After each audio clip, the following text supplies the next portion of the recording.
নমস্কার বন্ধুরা, আমাদের রান্নাঘরে তোমাদেরকে স্বাগত। আজকে আমাদের রান্নাঘরের রেসিপি হলো নিরামিষ বাঁধাকপির তরকারি।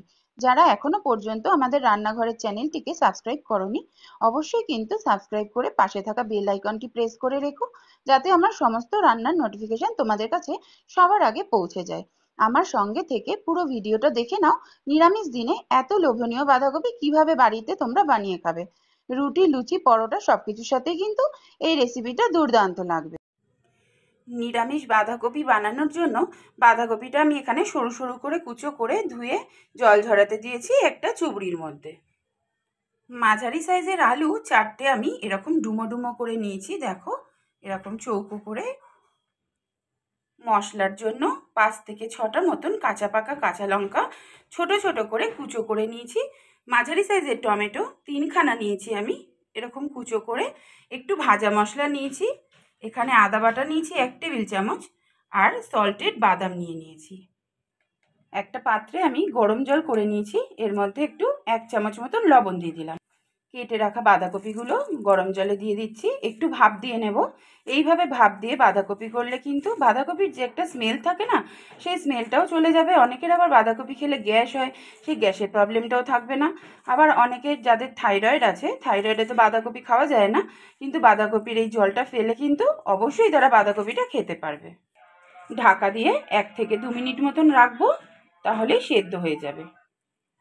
ঢাকাটা খুলে দিলাম, দেখো ভাপ দিয়ে নিয়েছি ভালো করে বাঁধাকপিগুলো। এবার এই জলটা পুরো ফেলে বাঁধাকপিটা আমি ছেঁকে রাখবো একটা জায়গায় পাত্রে। ভালো করে ওপর নিচ করে নিচ্ছি, অনেকটাই নরম হয়ে গেছে বাঁধাকপিটা, রান্নাটা করতেও কিন্তু অনেকটাই সুবিধা হবে। এবার কড়াইতে সর্ষের তেলটা গরম করে নিয়েছি, এর মধ্যে আমি অল্প একটু লবণ দিয়ে দিলাম, 1/2 চা চামচ মতন হলুদ গুঁড়ো দিয়ে দিলাম। লবণ আর হলুদটা তেলের সাথে ভালো করে নেড়ে নিলাম। এবার কেটে রাখা আলুগুলো এক এক করে তেলের মধ্যে দিয়ে দেব। এইভাবে লবণ হলুদ আগে যদি তেলে দিয়ে দেওয়া যায়, তাহলে কিন্তু খুব সুন্দর কালারটা হয় আলুর গায়ে। আলু দেওয়ার পরেও তোমরা দিয়ে নিতে পারো লবণ হলুদ, কিন্তু এইভাবে দিলে আলুর কালারটা বেশ ভালো হয়। লাল লাল করে আলুগুলো ভেজে তুলে নেব আমি। আলুটা কিন্তু আমার ভাজা হয়ে গেছে লাল লাল করে, 50 থেকে 60% মতো সেদ্ধও হয়ে গেছে আলুগুলো আমার। এই সময় তুলে রাখছি। ওই তেলের মধ্যে ফোড়নের জন্য 2-3টে মতন তেজপাতা, একটা শুকনো লঙ্কা মাঝখান থেকে কেটে দিয়ে দিলাম, 1/2 চামচেরও কম সাদা জিরে দিয়ে দিলাম। ফোড়নটা একটু ভেজে নিচ্ছি। যে কাঁচা লঙ্কাগুলো কুচো করে রেখেছিলাম তেলের মধ্যে দিয়ে দিলাম। কাঁচা লঙ্কার ফ্লেভারটা তেলের সাথে খুব ভালো লাগবে, গন্ধটা হয়ে যাবে পুরো তরকারিতে। ভালো করে কাঁচা লঙ্কাটা 1 মিনিট মতন একটু ভেজে নেব তেলের সঙ্গে। কাঁচা লঙ্কাগুলো ভাজা হয়ে গেছে, কেটে রাখা টমেটো কুচোগুলো দিয়ে দিলাম তেলের মধ্যে। সামান্য একটু লবণ দিয়ে দিচ্ছি, টমেটোটা তাড়াতাড়ি মজে যাবে। টমেটোটা কিন্তু আমার ভালোভাবে মজে গেছে। আদা বাটা 1 টেবিল চামচ দিয়ে দিলাম। আদাটার কাঁচা গন্ধ থাকা পর্যন্ত কিন্তু নেড়ে যাব ভালোভাবে। আদা বাটার কাঁচা গন্ধটা চলে গেছে, এবার আমি গুঁড়ো মশলাগুলো এক এক করে দিয়ে দিচ্ছি। জিরের গুঁড়ো 1 চা চামচ দিয়ে দিলাম, ধনে গুঁড়ো দিলাম 1/2 চা চামচ, হলুদ গুঁড়ো 1/2 চা চামচের একটু বেশি দিলাম, লঙ্কা গুঁড়ো 1/2 চা চামচ দিয়ে দিলাম। গুঁড়ো মশলাগুলো ভালো করে কষিয়ে নিতে হবে। এই সময় গুঁড়ো মশলায় অল্প অল্প করে জল দিয়ে কষিয়ে নিতে হবে, না হলে মশলা অনেক সময় কড়াইতে ধরে যায়, স্বাদ ভালো হবে না, পোড়া মশলার গন্ধ বেরোবে। অল্প অল্প করে জল দিয়ে কষিয়ে নেব। মশলা থেকে খুব সুন্দরভাবে তেল ছেড়ে দিয়েছে, দেখো মশলাটা আমার কষা হয়ে গেছে। এই সময় আমি সল্টেড বাদামটা দিয়ে দিলাম।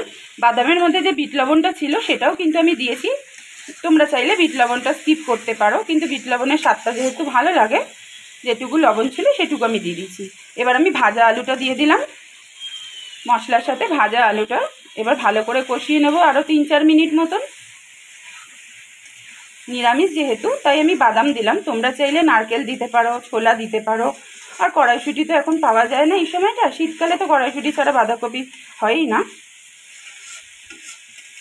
এইভাবে বাদাম দিয়ে একদিন বাঁধাকপি করে দেখবে, খুব ভালো হয় খেতে। আলুটা আমার ভালোভাবে কষানো হয়ে গেছে, দেখো আলু থেকেও কিন্তু খুব সুন্দরভাবে তেল ছেড়ে দিয়েছে। এবার আমি বাঁধাকপিটা দিয়ে দিচ্ছি আলুর মধ্যে। বাঁধাকপিটা কিন্তু জল ঝরিয়ে দেখো একদম ঝরঝরে করে নিয়েছি।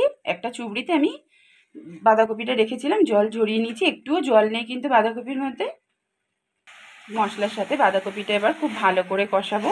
এইভাবে সবসময় ভাপ দিয়ে বাঁধাকপিটা করবে, তাহলে কিন্তু বাঁধাকপির স্বাদও হয় আর খেতে খুব ভালো হয়। 2-3 মিনিট কষানো হয়ে গেছে, এবার আমি পরিমাণ মতন লবণ দিয়ে দিলাম, আরও একটু কষিয়ে নেব, তারপর ঢেকে কিন্তু সেদ্ধ করে নিতে হবে বাঁধাকপিটা ভালো করে। আগে যেহেতু ভাপ দিয়ে নিয়েছিলাম, বাঁধাকপিটা কিন্তু অলরেডি আমার নরম হয়েই রয়েছে, এর মধ্যে কিন্তু কোনো জল ব্যবহার করব না, ঢেকে ঢেকে সেদ্ধ করে নেব। বাঁধাকপিটা কিন্তু খুব ভালোভাবে মশলার সাথে আমার কষানো হয়ে গেছে, এবার আমি একটু ঢাকা দিয়ে সেদ্ধ করে নিচ্ছি।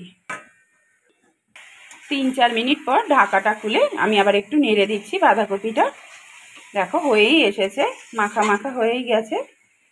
1 চা চামচ চিনি দিয়ে দিলাম এই সময়, 1 চা চামচ ভাজা মশলা দিয়ে দিলাম। এই ভাজা মশলাটার মধ্যে ধনে, জিরে, শুকনো লঙ্কা, তেজপাতা, অল্প একটু মৌরি ছিল, সেটা আমি শুকনো খোলায় নেড়ে তারপর গুঁড়ো করে রেখেছিলাম। ভালো করে বাঁধাকপির সাথে মিশিয়ে দিচ্ছি। তোমরা চাইলে ভাজা মশলার বদলে গরম মশলার গুঁড়োও দিতে পারো। আবার আমি একটু ঢেকে দেব, 3 থেকে 4 মিনিট পর ফিরে আসছি। 3-4 মিনিট পর ঢাকাটা খুলে নিলাম, ওপর নিচ করে একটু নেড়ে দিচ্ছি।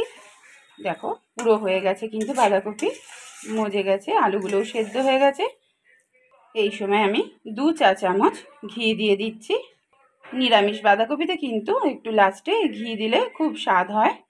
ওপর নিচ করে মিশিয়ে দিচ্ছি, এবার আমি গ্যাসটা অফ করে দেব। আজ তাহলে এই পর্যন্তই। আজকে আমার নিরামিষ বাঁধাকপি রেসিপি যদি তোমাদের ভালো লেগে থাকে অবশ্যই কিন্তু লাইক, কমেন্ট, শেয়ার করবে। নতুন বন্ধুরা যারা এসেছো আমার চ্যানেলে আজকে প্রথম, অবশ্যই কিন্তু সাবস্ক্রাইব করে বেল বাটনটা প্রেস করে রেখো। আমার রান্না যদি ভালো লেগে থাকে তাহলে তোমাদের কাছে সবার আগে পৌঁছে যাবে। ভালো থেকো, সুস্থ থেকো।